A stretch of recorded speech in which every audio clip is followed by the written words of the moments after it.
Hi, my name is Rileigh Peña Vidal, and I'm a metalsmith artist based in Fort Worth, Texas.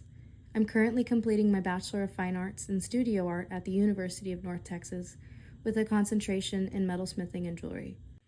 My creative practice is rooted in both technical craftsmanship and personal storytelling.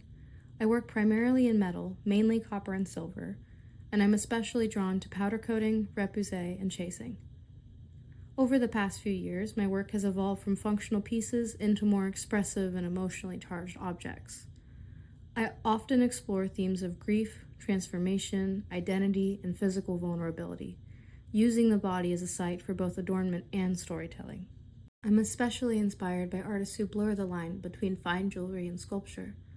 People like Lola Brooks, Kef Slemons, and contemporary metalsmiths who emphasize narrative and emotion in their work. Their practices remind me that jewelry doesn't have to be decorative. It can be confrontational, raw, and deeply personal. Much of my work is driven by personal experiences and emotional processes, specifically the processes of grief. My biomorphic series, for example, was born out of processing loss and physical pain, specifically related to my experience with seizures and the loss of family. Each form within the series belongs to a different stage of grief, but interpreted through shape, color, and the way the piece sits on or off the body. This piece is titled Toxin. It's a wearable sculpture in the form of a bolo tie, created using powder-coated copper and brass. Toxin represents the lingering effects of grief and emotional suppression, how unprocessed pain can feel like something toxic, thick and heavy, coursing through the body. The form is inspired by both organic systems and poisonous creatures, specifically the blue-ringed octopus. I chose a sea creature to reference a specific seizure I had that resulted in me drowning. I chose a rich dark purple to reflect both elegance and danger. It's a color I associate with epilepsy and emotional suppression. This piece sits around the neck and chest like a restraint, referencing to asphyxiation. Thinking about my past while creating it, I truly connected with Toxin more than any other piece that I have. Toxin challenged me to think about how jewelry can provoke discomfort as well as beauty.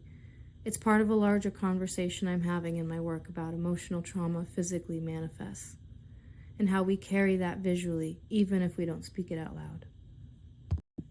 This piece is called Memory. It's a brooch designed to reflect the weight and fragility of memory, specifically tied to memory loss.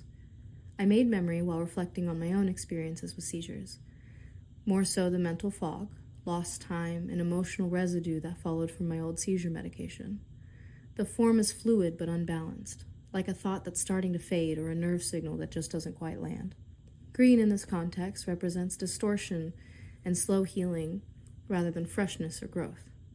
In making this piece, I focused on capturing a kind of emotional quiet, not the outburst of grief, but the memory of it. It's part of how I explore the ways our bodies record experiences long after the moment has passed. This piece is titled Spider Lily.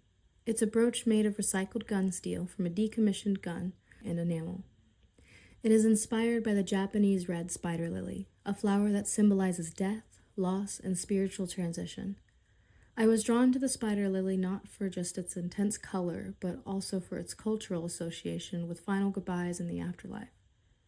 It's often seen in graveyards or places of farewell, and I wanted this brooch to capture that emotional clarity, not chaotic grief, but quiet acceptance. The contrast between the cold hardness of the steel and the fragile glassy enamel reflects the tension between resilience and vulnerability, two forces that often define the grieving process.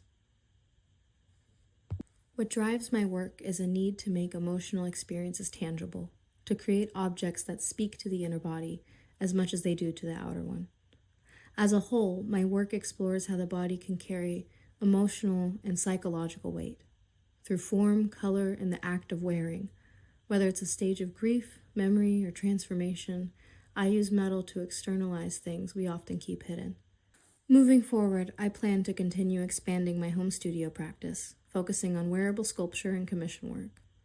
Long term, I plan to teach high school art, and I'm considering graduate school to deepen both my conceptual and material exploration. Thank you for taking the time to engage with my work and hear a little bit about my creative practice.